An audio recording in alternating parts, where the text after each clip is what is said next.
Remember, unlawful presence applies the day after your authorized stay. Also, if you or someone you know is caught in the cross section of both the new travel laws and TPS termination, stay tuned.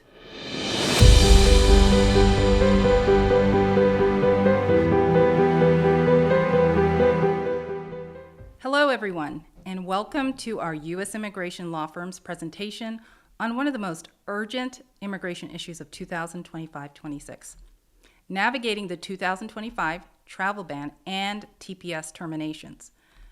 We're going to discuss essential steps to protect your immigration status.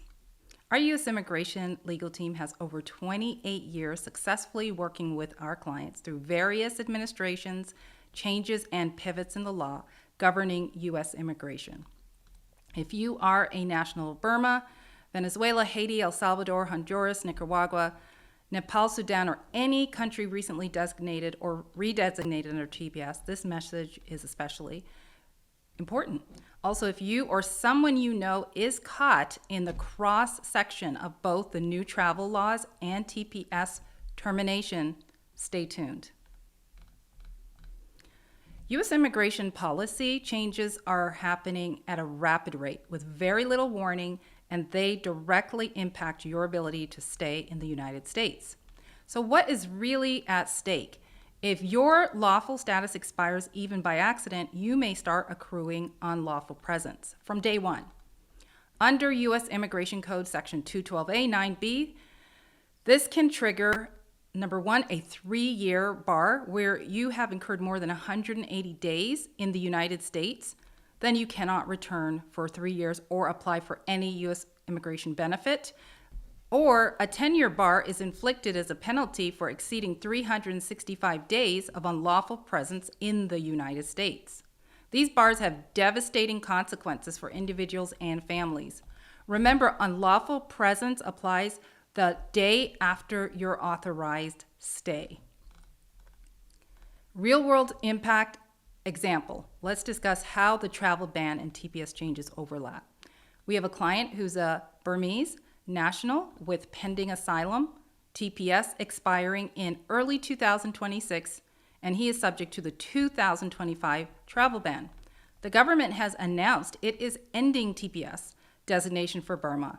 Plus, the travel ban will prevent the processing of new applications. However, it does not stop the filing in the United States of a bridge of status. This is key, as we are able to ensure the client will not accrue unlawful presence while remaining in the United States. Another important point, we're going to talk about 3 of the critical steps that we use to protect immigration status. It is important that you have these 3 steps in mind and use it with a U.S. immigration lawyer. Number 1, you need to consult with a U.S. immigration attorney immediately. TPS operates under a strict federal deadline. Missing one deadline can end work authorization, create unlawful presence, and limit future immigration options. Recent notices include terminations and extensions for Burma, Venezuela, and Haiti. Our firm calculates exact timelines and identifies available visa categories, and we file quickly to avoid any status gaps. Number 2, explore bridge of status options. The travel ban restricts visa issuance abroad, entry at U.S. ports. The travel ban, again, does not restrict change of status in the United States and extensions of stay. Adjustment of status in most cases are permissible. Okay, and examples I'm going to provide right now is a TPS holder may apply for H-1B, F-1, family-based adjustment O-1, B-1, B-2. We're just giving a couple examples again. Consultation with an immigration lawyer is critical to understand how these changes work and bridges can be effective. OPT, which is optical practical training for your students, okay, they are being impacted heavily by these changes, and they need to understand how they can gap if the OPT is stalled in terms of processing. And the travel bans can cause those stalls, and we are looking at things for our students such as H-1B cap or cap exempt options. We're looking at O-1s, marriage-based green cards, bridge strategies, other bridge strategies as they apply to ensure that they do not have unlawful presence. Finally, step 3, build a primary plan and backup plans, which include primary plans such as you will look at if there is going to be a redesignation for a TPS country, you need to really monitor and make sure that you timely apply and that there is an attorney involved to ensure there is no returned packages or accidentally filed at a wrong address. Those types of things must be avoided, and there's a strict rejection that cannot, as you know, be overturned if you miss that deadline. Change of status to B1, B2, F1, H1B, or O1. Again, just examples, okay? And then finally, adjustment of status. The filing for asylum applications is only possible if you're eligible. As you know, it's 1 year to file asylum, but there are many times, if you consult with a lawyer, that there are exemptions to filing asylum outside of that 1 year. And of course, family-based options. If someone is engaged and they are moving on to marriage, this is the time. If they're waiting for the perfect wedding, of course, that would have to wait. If you can benefit, get immigration bridge and benefits in the cross sections of the travel ban and the TPS issues. We also have student visas if you're eligible as a bridge for strategy.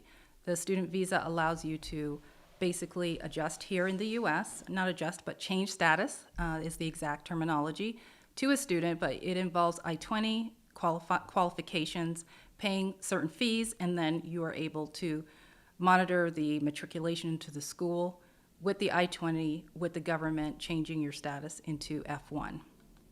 Every single plan has to consider unlawful presence rules, grace periods, and I do want to note that grace periods do not stop unlawful presence, okay? That is a very important note that you need to discuss and be very clear on, as many of our clients confuse grace periods with not accruing unlawful presence. Also, uses processing times have to be considered, and EAD renewing times. All of those things are heavily impacted. Currently, the countries most affected are the following: Burma, Venezuela, Haiti, El Salvador, and Honduras, Nicaragua, Nepal, Sudan. This list could grow, but as of when we're making this presentation, those are the key countries. All right, the travel ban countries are Burma, Venezuela, Haiti, and quite a few others that you can see on the proclamation list by President Trump. So why must you plan ahead? Immigration policy changes in 2025 alone included TPS terminations, executive travel bans, immediate effect, Federal Register notice, uses delays of 3 to 12 months, thousands losing status suddenly. If your TPS expires in 2025 or 2026, or if you have a visa that's going to expire within 6 months, you need to act now. Now I'm going to cover some common questions and provide answers. One of the common questions is, can I travel with TPS? The travel bans may limit re-entry, and this is significant. You can leave, but maybe not get back in. Even though you're approved by USIS, you may not be permitted back in through US CBP, Customs Border and Patrol.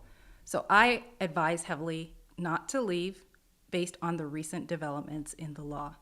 But again, you have to individually have your case looked at by an immigration attorney to determine if you have an emergency back home, whether this is worth the risk. Next question, does the travel ban cancel my current visa? The answer is no. It generally affects new visas and admission, not existing status. What if TPS expires with no extension? You must file a new status before your TPS end date. All right, another question here. Can I apply for a green card inside the US if I'm from a banned country? Yes, if eligible. Travel bans mainly affect consular processing abroad. So the immigration landscape is shifting fast, folks. Early planning and immediate legal strategy are essential. If you need help navigating TPS expiration, travel bans, or maintaining lawful status, our firm is here to support you. We have listed our website and contact information in the description below and are standing by to schedule your initial immigration attorney consultation. Thank you for joining us in this presentation, and take care.